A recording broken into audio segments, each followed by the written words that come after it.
आप सब कैसे हैं? उम्मीद है आप सब बढ़िया होंगे। और आज हम जो है अपने हिंदी माध्यम के और जो यूपी बोर्ड के हमारे छात्र हैं और उनके लिए हम चैप्टर शुरुआत कर रहे हैं। और चैप्टर नंबर है सेकेंड से हम शुरुआत कर रहे हैं। चैप्टर नंबर 2 है, ठीक है। चैप्टर नंबर 2 को हम समझेंगे। ITF है। ITF यानी प्रतिलोम त्रिकोणमितीय फलन है। प्रतिलोम त्रिकोणमितीय फलन, ठीक है। इसको समझेंगे और बेसिक कॉन्सेप्ट पूरा जानेंगे, ठीक है। बेसिक कॉन्सेप्ट के लिए हमें किस किस चीज़ की आवश्यकता है उसको हम समझेंगे कि बेसिक कॉन्सेप्ट क्या है। बेसिक कॉन्सेप्ट जो है वो क्या है, बेसिक कॉन्सेप्ट हमें समझना है, ठीक है। तो बेसिक कॉन्सेप्ट में क्या होगा, इसको किस तरह समझेंगे। पहले समझते हैं कि त्रिकोणमितीय फलन क्या है, ठीक है। तो पहले हमें समझना है कि जो त्रिकोणमितीय फलन है वो क्या होता है, ठीक है। फलन क्या होता है, हम जानते हैं कि 11th क्लास में आपने जाना, क्लास 11th में आपने क्या जाना, 11th में जाना कि भाई एक साइन ए होता है और एक कॉज ए होता है और एक टेन ए होता है। इसी प्रकार इनके जो रेसिप्रोकल या व्युत्क्रम होते हैं वो कॉसेक ए होता है, सेक ए होता है और कॉट ए होता है, ठीक है। तो इनको क्या कहा जाता है, त्रिकोणमितीय फलन कहा जाता है, ठीक है। इन्हें क्या कहा जाता है, त्रिकोणमितीय फलन जो है कहा जाता है। अब इसमें एक और वर्ड लगा है प्रतिलोम यानी इनवर्स लगा है। क्या लगा है, इनवर्स। इनवर्स त्रिकोणमितीय फंक्शन या त्रिकोणमितीय फलन। अब इसमें कॉन्सेप्ट में ये तो हमने जान लिया कि फलन तो होते हैं, ये 6 जो होते हैं वो फलन होते हैं, ठीक है। अब हमें जानना है कि प्रतिलोम क्यों लगा हुआ है, इस चैप्टर का मतलब क्या है, तो थोड़ा और जानते हैं। चलिए इनवर्स के बारे में जानते हैं। अगर मान लेते हैं कि x इक्वल क्या हो जाता है, साइन थीटा यहाँ पर या साइन ए आपका हो जाता है, मान लिया हमने, ठीक है, लेट कर दिया। चलिए इसके बाद आप समझेंगे अगर इसको यहाँ लेके आते हैं तो इसको इस तरह से प्रदर्शित किया जा सकता है, ठीक है। यानी ये कैसे हुआ, इसको क्या बोल रहे हैं, साइन इनवर्स। क्या बोल रहे हैं, साइन इनवर्स x बोल रहे हैं, यानी साइन का प्रतिलोम हो गया, उल्टा हो गया। होने का कारण क्या रहा है, इसमें कारण समझिएगा कि x इक्वल क्या है, साइन इंटू ए है। साइन का मल्टीप्लाई कैसे हो रहा है, a से, यानी त्रिकोणमितीय जो फलन है उसका मल्टीप्लाई a से हो रहा है, बस सही है। यानी एक नियम कहता है कि ये साइन और a जो है किस में, मल्टीप्लाई में है। अगर ये डिवाइड इधर आएगा तो किस में आएगा, डिवाइड में आएगा और यहाँ पर a रह जाता है, ठीक है। ये किस में आ रहा है, मल्टीप्लाई में था बेटा, और ये किस में आएगा, डिवाइड में आएगा, ठीक है, डिवाइड में आ गया। इससे पावर कितनी होती है बेटा, 1 होती है। इसको ऊपर ले जाएंगे तो पावर क्या हो जाएगी, -1 हो जाएगी। और ये x था ही, ये इसके कोण में बन जाएगा, यानी एंगल बन जाएगा। इस तरह से किसका निर्माण हुआ, इनवर्स का। इनवर्स यानी प्रतिलोम का। अब इसको सीधा समझ सकते हैं कि भाई यहाँ से इसको ट्रांसफ़र करके आया तो ये अपने आप में क्या है, अपने आप में बेटा ये जो है वो क्या था, त्रिकोणमितीय फलन था। अब ये इधर आ गया तो फलन तो है ही है, ठीक है, त्रिकोणमितीय फलन तो ये है, पर कैसा है, पावर यहाँ पॉजिटिव बनता है, उल्टा हो गया, इसलिए क्या हो गया, ये प्रतिलोम हो गया, प्रतिलोम हो गया। प्लस था माइनस हो गया, इसलिए क्या हो गया, प्रतिलोम हो गया, ठीक है। तो हमने चैप्टर का मतलब समझा कि प्रतिलोम त्रिकोणमितीय फलन क्या होता है, ठीक है, किस तरह से होता है वो हमने यहाँ पर जान लिया अच्छे से, ठीक है, इतनी सी बात। इसी प्रकार बाकी सभी के हो सकते हैं, ठीक है। जैसे हमने x इक्वल क्या माना, कॉज ए माना, तो इसको भी ट्रांसफ़र करके लगा सकते हैं। अब आप सीधे कर सकते हैं क्योंकि आपने ये समझ लिया है कि कॉज इनवर्स x होता है, ट्रांसफ़र करेंगे तो कॉज इनवर्स x हो जाएगा, ठीक है। ऐसे ही अगर x इक्वल टेन थीटा मानते हैं, एंगल बेटा कोई भी हो सकता है, थीटा ए बी सी, इसको जैसे ट्रांसफ़र करेंगे तो क्या हो जाएगा, इनवर्स में आपका ये आ जाएगा। यानी त्रिकोणमितीय फलन को अगर ट्रांसफ़र करते हैं इक्वल के इधर तो कौन सा कहलाता है, प्रतिलोम त्रिकोणमितीय फलन आपका कहलाता है, और ठीक है। सभी जितने भी 6 त्रिकोणमितीय फलन हैं सभी को हम बदल सकते हैं किस में, प्रतिलोम में सभी का प्रतिलोम किया जा सकता है। तो ये हमने सिर्फ चैप्टर का मतलब समझा कि चैप्टर का मतलब क्या है, प्रतिलोम क्या चीज़ होती है। ठीक है, तो चलिए आगे बढ़ते हैं, इसका बेसिक कॉन्सेप्ट में और जानते हैं। कुछ और जानने के लिए हमें मुख्य मान की जरूरत होती है। ठीक है, हमें आवश्यकता होती है। इस चैप्टर में पहला कॉन्सेप्ट क्या है, मुख्य मान निकालना, मुख्य मान निकालना।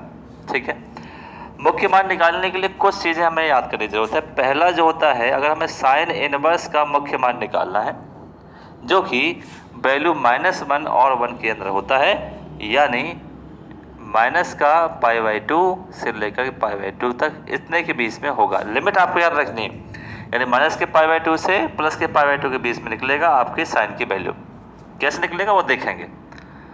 कॉस इनवर्स का आता है, तो कॉस इनवर्स का भी -1 से 1 तक निकलेगा, बट -1 जो होती है 0 डिग्री की 180 की वैल्यू होती है -1 और 0 की वैल्यू हो गई। यानी कॉस की लिमिट क्या आएगी, कॉस का जो एंगल निकलेगा वो 0 से पाई, 0 से पाई का मतलब होता है 180, यानी यहाँ पे -90 डिग्री से पॉजिटिव 90 डिग्री जाएगा और 0 से लेकर के 180 तक ये जाएगा, 180 डिग्री तक। यानी कोण घूमेंगे, आपको याद रखना क्या घूमेंगे, इसमें कोण यहाँ पर घूमेंगे। ठीक है, चलिए ये हो गया। तीसरी बात है, हमें याद रखना है tan इनवर्स का। ठीक है, tan इनवर्स का क्या होता है, tan इनवर्स का भी क्या होगा, सेम होता है। और इसमें आपको याद रखना है tan इनवर्स के लिए माइनस का π/2 से लेकर के प्लस का π/2, ये भी आपका होगा।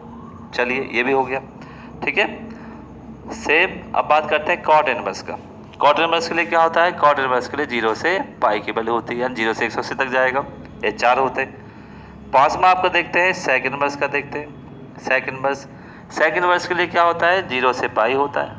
sec इनवर्स के क्या होगा, 0 से पाई होगा, आपका बीच में π/2 भी आ जाएगा।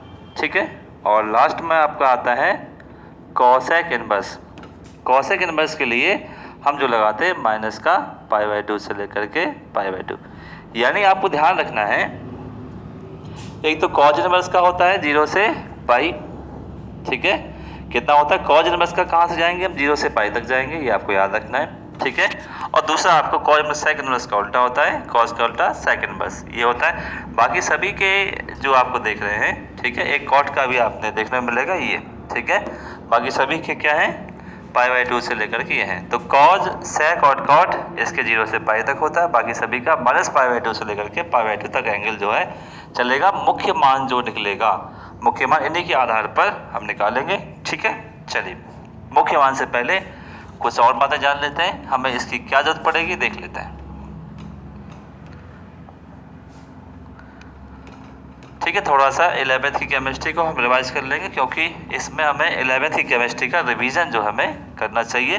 जो 11th में जो मैथ है उसमें चैप्टर नंबर 3 है, उसका हमें करना है। ठीक है, 11th की मैथ का। चलिए तो आगे बढ़ते हैं। इतना हमारे देखा, मुख्य मान को समझने के लिए कोशिश की। तो कोशिश में हमें सबसे पहले हमें टेबल याद होनी चाहिए, जो ट्रिकोमेट्रिक टेबल है या सारणी है हमें याद होनी चाहिए। जैसे साइन है, साइन 0 डिग्री की वैल्यू 0 होती है, 30 डिग्री की वैल्यू 1/2 होती है, 45 डिग्री की वैल्यू 1/√2 होती है, 60 की डिग्री होती है √3/2 और 90 की होती है 0। ठीक है, इनके साथ साथ 0 को छोड़ें तो यहाँ पे π/6 होता है, π/4 होता है, आपको रेडियन में भी याद होना जरूरी है। ठीक है, π/3 होता है, π/2 होता है। यानी आपको याद रखना है कि इसमें मुख्य मान निकालने के लिए हमें डिग्री और रेडियन दोनों में ही याद चाहिए एंगल को। ठीक है, इसके अलावा 120 आता है, 135 आता है, 150 आता है और 180 आपका आता है। ठीक है, इसको क्या लिख सकते हैं, इसको लिख सकते हैं 2π/3। ठीक है, और इसको लिख सकते हैं आपका 3π/4 लिख सकते हैं। ठीक है, और इसको लिख सकते हैं 5π/6 और ये आपका π/। ठीक है, यानी हमें जान लेना है कि या तो आपको कोण में लिखें या आप उसको कोण को रेडियन में लिखें, या तो डिग्री में लिखें या आप उसमें लिखें। ठीक है, ये दोनों वैल्यू याद होनी चाहिए। 60 की वैल्यू 120 की वैल्यू जो होती है वो 60 की होती है, ये 1/√2 हो गया, 1/2 हो गया, 0 हो गया। इस तरह से सभी वैल्यू आपको याद होनी चाहिए। साइन, कॉस और 10, हम 3 की लिख रहे हैं, ठीक है। यानी हमें ये रिवीजन के आधार पर हमें समझना है कि जो टेबल होती है उसको अच्छे से याद किया जाए, जिससे मुख्य मान जो है इनवर्स यानी ट्रिकोमेट्रिक फलन को उल्टा करने पर, प्रतिलोम करने पर हम निकाल पाएँ, ठीक है। इसकी होती है साइन 90 की वैल्यू 1 होती है, तो यहाँ पे आते हैं 1, यहाँ पे आते हैं √3/2, 1/√2, 1/2 और 0, ठीक है, इतना हुआ। अब बड़े टी में इसमें जाते हैं तो माइनस का होता है, और माइनस का 1/2, माइनस का √3/2, माइनस का 1, ठीक है। इसलिए हमने कहा था कि जो इसकी वैल्यू होती है -1 180 की होती है, और 0 की वैल्यू जो होती है 1 होती है। इसकी लिमिट क्या है, 1 से लेकर के -1, यानी कॉस की लिमिट क्या होती है, 0 से लेकर के पाई, या 0 से चलेंगे और पाई तक पहुँचेंगे, ठीक है। तो आपने जाना, 10 की भी जान लेते हैं, डिवाइड देते हैं, 0 होता है, 1/√3 होता है, 1 होता है, √3 होता है, नॉट डिफाइन होता है, उल्टा करें √3 माइनस का 1, ठीक है, -1/√3 और यहाँ पर होता है 0। तो सारी वैल्यू आप इस तरह से याद रखें, सारी वैल्यू याद रखेंगे तो क्वेश्चन सॉल्व हो जाएंगे, ठीक है। तो चलते हैं आगे कुछ और कॉन्सेप्ट की तरफ और कुछ फॉर्मूले की तरफ चलते हैं, ठीक है। तो पहला हम समझते हैं इसको बेसिक कॉन्सेप्ट में मुख्य मान किस तरह से निकाला जाएगा। कॉन्सेप्ट समझ रहे हैं, एक्सरसाइज में बाद में आएंगे। तो हमें समझना है मुख्य मान। चलिए पहला एग्जाम्पल क्या है, पहला एग्जाम्पल है कि अगर हम लेते हैं tan इनवर्स 1 लेते हैं, तो 1 जो है वो किसकी वैल्यू है, ठीक है, इसका मुख्य मान। इसका हमें क्या निकालना है, मुख्य मान हमें निकालना है। ध्यान समझिएगा मुख्य मान क्या होता है। तो हम जानते हैं कि tan इनवर्स, हम ये y मान लेते हैं यहाँ पर, y equal solution tan inverse 1 है, और इनवर्स को आप इधर ट्रांसफर कर सकते हैं, ट्रिकोमेट्रिक फलन आपने बना लिया, ये बन रहा। उसके बाद हमने देखा ये टेबल में कितनी वैल्यू होती है, tan 45 डिग्री की वैल्यू होती है। ऐसे कैंसिल हुआ तो y इक्वल क्या बचा, 45 डिग्री आपका बचा, और 45 डिग्री को हम रेडियन में लिखेंगे तो π/4 लिखते हैं। अब हम जानते हैं हमें आंसर लिखना है, आंसर आपका आ गया π/4, ठीक है। बट tan इनवर्स का जो मुख्य मान निकालते हैं, ठीक है, तो मुख्य जो वैल्यू है tan इनवर्स की वो क्या होती है, रेंज क्या है, माइनस के π/2 से प्लस के π/2 तक है, यानी इसके अंदर आना चाहिए। तो π/4 इसके अंदर आ रहा है, बिल्कुल आ रहा है, माइनस के 90 से प्लस के 90 तक आ रहा है, इसका मतलब क्या है, इसके अंदर आ रहा है, इसका मतलब सही है। तो इसका जो मुख्य मान हो गया वो क्या हो गया, π/4 हो गया। एक क्वेश्चन आपने समझा, ठीक है। तो आपको रेंज बतानी पड़ेगी कि इसका जो मुख्य मान है, इसकी जो रेंज है वो कहाँ तक जा रही है, मुख्य शाखा जो जा रही है वो यहाँ से जा रही है। यानी tan इनवर्स का जो परिसर है, क्या बोलते हैं इसको, परिसर यहाँ से मैच करना चाहिए, इसलिए मुख्य मान इसका हो गया, ठीक है। मुख्य मान परिसर से बिलोंग करता है। एग्जाम्पल आपने समझा, चलिए और समझते हैं और देखते हैं इसमें आगे क्या है। चलिए इसके बाद एक और छोटा सा एग्जाम्पल लेते हैं, साइन में बेटा लेते हैं, ठीक है। साइन इनवर्स हम लेते हैं 1/2 ले लेते हैं, चलिए मान लेते हैं 1/2 लिया, ठीक है। अब साइन इनवर्स इसको सॉल्व किया, मान लेते हैं y इक्वल साइन इनवर्स 1/2 है, इसको ट्रांसफर किया जो कि पॉजिटिव में आ जाएगा, साइन बाई 1/2, और ये हमें टेबल में याद है कि साइन 30 डिग्री की वैल्यू होती है, इससे कैंसिल हो गया, 30 डिग्री आपका हुआ, ठीक है। 30 डिग्री को पाई अप में चेंज करने के लिए π/180 से मल्टीप्लाई कर लेंगे, तो ये आपका हुआ π/6। अब क्योंकि हम जानते हैं कि साइन इनवर्स का जो परिसर है वो कितनी होती है, साइन इनवर्स की परिसर जो होती है माइनस के π/2 से प्लस का π/2। तो अब ये देखेंगे जो हमारा आंसर आया है π/6 इसके अंदर आ रहा है कि नहीं आ रहा है, बिल्कुल आ रहा है। π/6 का मतलब क्या है, 30 होता है और 30 इसके बीच में आ रहा है, 90 तक जा रहा है, इसका मतलब यस ये बात सही है, ये आ रहा है, इसको ले सकते हैं, ठीक है। तो आपको बताना है कि साइन इनवर्स का जो मुख्य मान है, साइन इनवर्स 1/2 का जो मुख्य मान है, मुख्य मान क्या आ रहा है आपका π/6 आ रहा है, क्योंकि इसके रेंज यानी परिसर के अंदर ही आता है π/6, इसलिए सही है ये, ठीक है बात। तो हमने एक और एग्जाम्पल समझा इसका, चलिए और समझते हैं। इसी को हम थोड़ा नेगेटिव में लेते हैं, ठीक है। अब समझिएगा, साइन इनवर्स माइनस का √3/2। अब हमें ये समझना है कि इस परिसर का गेम क्या है, ठीक है। तो क्वेश्चन में सबसे पहले y इक्वल लिया हमने साइन इनवर्स √3/2 लिया बेटा, वो माइनस का है, ठीक है। अब इसको मैं ट्रांसफ़र कर दिया, ये इधर साइन बाई हुआ और माइनस का √3/2 हुआ, ठीक है। इतनी सी बात हुई। अब ये जानते हैं कि माइनस में वैल्यू होती नहीं इसकी, ये कितने की होती है, साइन जो होती है साइन 60 डिग्री की होती है, ये हमने कैंसिल किया तो माइनस का 60 डिग्री आया, ठीक है। और 60 को आप π/3 लिख सकते हैं माइनस का। अब माइनस का लिखने का एक कारण है, क्योंकि हम जानते हैं इसका जो परिसर होती है साइन इनवर्स की, वो होती है माइनस के π/2 से प्लस का π/2 होता है। अच्छा, प्लस का π/2 है, इसका मतलब माइनस का क्यों लिया है, माइनस का इसलिए लिया क्योंकि इसके परिसर में आ जाए, इसलिए हमने माइनस जो है बाहर ले लिया। वैसे भी आपको ट्रिग्नोमेट्री से पता है कि साइन माइनस थीटा जो होता है माइनस के साइन थीटा होता है, ये किसी की वैल्यू होती नहीं है, ठीक है। इतनी सी बात याद रहेगी। एक और करते हैं इसका एग्जाम्पल।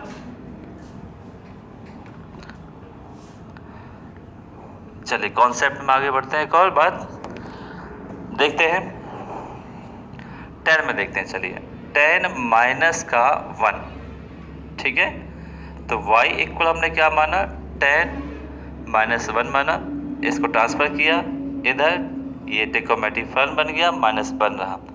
और ये हम वैल्यू जानते हैं कि 10 में ये 135 की वैल्यू होती है नेगेटिव में, तो इससे कैंसिल हुआ, ये बचा 135, पाई से हमने कैंसिल कर दिया, 45 से ये 3 टाइम्स और 45 से ये 4 टाइम्स, ये आपका आ रहा है। जबकि हम 10 की रेंज जानते हैं, 10 की रेंज क्या होती है, माइनस के π/2 से, और ये इसका 10 का परिसर क्या है, ये हमने लिखा, बात समझिएगा। 10 का परिसर क्या लिखा हमने, π/2 से ये, यानी माइनस के 90 डिग्री से पॉजिटिव 90 डिग्री तक ही जा सकता है, जबकि ये कितना है, ये आपका 135 डिग्री है। और जब 135 डिग्री हो तो इसके अंदर मैच ही नहीं कर रहा। इसका मतलब क्या है कि हमारा जो है इसको हम लिखने का जो पैटर्न है वो गलत है, ये 3π/4 नहीं आएगा, इसमें क्या आएगा, क्योंकि ये 35 के मैच ही नहीं कर रहा है। तो अब कैसे करेंगे, अब देखिए बात समझ में आ रही होगी, ठीक है। तो अब कैसे करेंगे, क्योंकि हमें माइनस जो है बाहर लेना है, इसमें क्या लेना है, माइनस बाहर लेना है, 1 को अंदर छोड़ना है। अब ये क्या होगा, 10π/4 होगा, और ये क्या होगा, 10y होगा, 10 से 10 कटा, y इक्वल 45 को आप π/4 लिख सकते हैं। अब देखिए इसके अंदर मैच हो रहा है, बिल्कुल हो रहा है, -90 से लेंगे आप, और ये माइनस का 45 इसके बीच में ही आ जाएगा, इसका मतलब सही है। तो यानी -π/4 सही है, 3π/4 सही नहीं था, ठीक है। तो ये कॉन्सेप्ट हमारे बनते हैं किसके लिए, मुख्य मान के लिए, ठीक है। तो पहली एक्सरसाइज के साथ हम मिलेंगे फिर से आपके 2.1 के साथ। ये हमने 2.1 से पहले का सॉल्यूशन हमने बता दिया है, कॉन्सेप्ट बता दिया है, ठीक है। और दूसरी वीडियो में मिलेंगे, हम इसकी पूरी एक्सरसाइज सॉल्व करेंगे इसी बेसिक कॉन्सेप्ट से, ठीक है। हर एक्सरसाइज का कॉन्सेप्ट, फिर एक्सरसाइज का सॉल्यूशन, ठीक है। प्यारे बच्चों, मिलते हैं दूसरी वीडियो में। Thank you.